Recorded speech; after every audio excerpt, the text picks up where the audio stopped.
जब तुम आईने में देखते हो तो क्या देखते हो? एक चेहरा, एक नाम, एक पहचान, या फिर कुछ ऐसा जो इन सबसे परे है?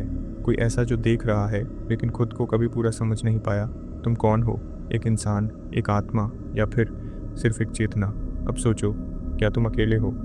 सच और भ्रम की रेखा, तुम्हारे चारों ओर जो भी है, लोग, जगहें, घटनाएं, इतिहास, विज्ञान, क्या तुमने कभी उन्हें सीधा अनुभव किया है, या सब कुछ तुम्हारे दिमाग के अंदर हो रहा है?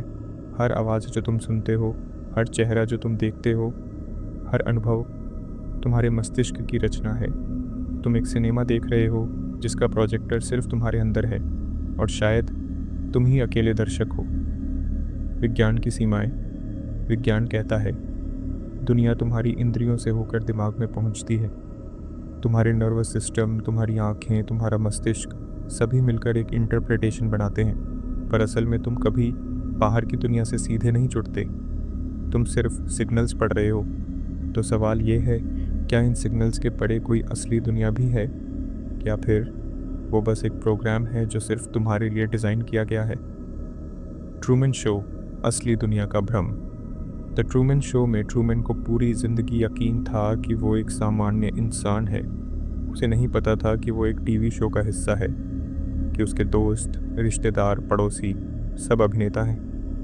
अब सोचो, क्या तुम्हारी दुनिया भी सेट पर बनी है? क्या वो दोस्त जो तुम्हारे साथ हंसा, क्या वो वाकई सोच सकता है, या वो सिर्फ तुम्हारी स्क्रिप्ट का हिस्सा था? सॉलिप्सिज्म, चेतना का अकेलापन। सॉलिप्सिज्म कहता है कि सिर्फ तुम्हारी चेतना ही असली है, बाकी सब, हो सकता है वो तुम्हारे लिए प्रकट हुए पात्र हों, हो सकता है वो सिर्फ कोड हों, या हो सकता है वो कुछ भी ना हो। तुम्हारे अलावा इस ब्रह्मांड में कोई और है भी।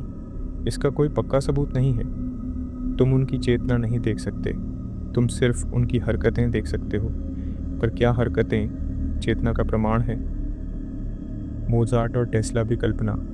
अब सोचो, मोज़ार्ट का संगीत, आइंस्टाइन का सिद्धांत, टेस्ला की खोजें, क्या ये वाकई किसी और के दिमाग की उपज है, या फिर क्या ये सब तुम्हारे ही दिमाग ने तुम्हारे मनोरंजन के लिए रचा है?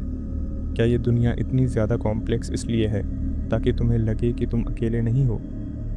सिमुलेशन, अगर तुम प्रोग्राम हो। अब मान लो ये सब एक सिमुलेशन है, एक कंप्यूटर प्रोग्राम जो सिर्फ तुम्हारे लिए चल रहा है। तुम ही मुख्य खिलाड़ी हो, बाकी सब NPCs, नॉन प्लेयर कैरेक्टर्स। तो क्या तुम्हारा जन्म, बचपन, स्कूल, रिश्ते, सब कुछ एक सिमुलेशन की स्क्रिप्ट थे? और सबसे डरावनी बात, अगर ये सिमुलेशन बंद हो गया तो क्या तुम भी खत्म हो जाओगे? AI और चेतना का भ्रम। AI आज सोच सकता है, सीख सकता है, निर्णय ले सकता है, पर फिर भी हम कहते हैं वो चेतन नहीं है। क्यों?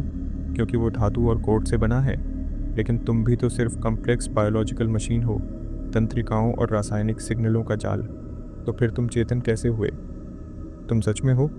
अब आओ सबसे गहरे सवाल पर, क्या तुम सच में हो, या जो सोच रहा है वो भी एक सोच का हिस्सा है? तुम कहते हो मैं सोचता हूँ इसलिए मैं हूँ, पर क्या वो सोच भी किसी और की कल्पना नहीं हो सकती? विज्ञान की हार। अब तक कोई भी ऐसा उपकरण नहीं बना जो बता सके कि कोई सच में चेतन है या नहीं। न कोई माइंड रीडर, न कोई कॉन्शियसनेस स्कैनर। इसीलिए तुम्हारे सवाल का कोई निश्चित उत्तर नहीं है, और शायद यही इसका सबसे डरावना हिस्सा है। अगर तुम ही सब कुछ हो तो इसका मतलब हर रिश्ता, हर भावनात्मक पल, हर खुशी, हर दर्द तुमने खुद ही रचा है। शायद कोई तुम्हें देख नहीं रहा, कोई तुम्हें समझ नहीं रहा, क्योंकि कोई है ही नहीं। अंतिम विचार, सोचो और खो जाओ। सॉलिप्सिज्म कोई सिद्धांत नहीं, ये एक दर्पण है जिसमें तुम अपने अस्तित्व की सबसे गहरी परतें देख सकते हो।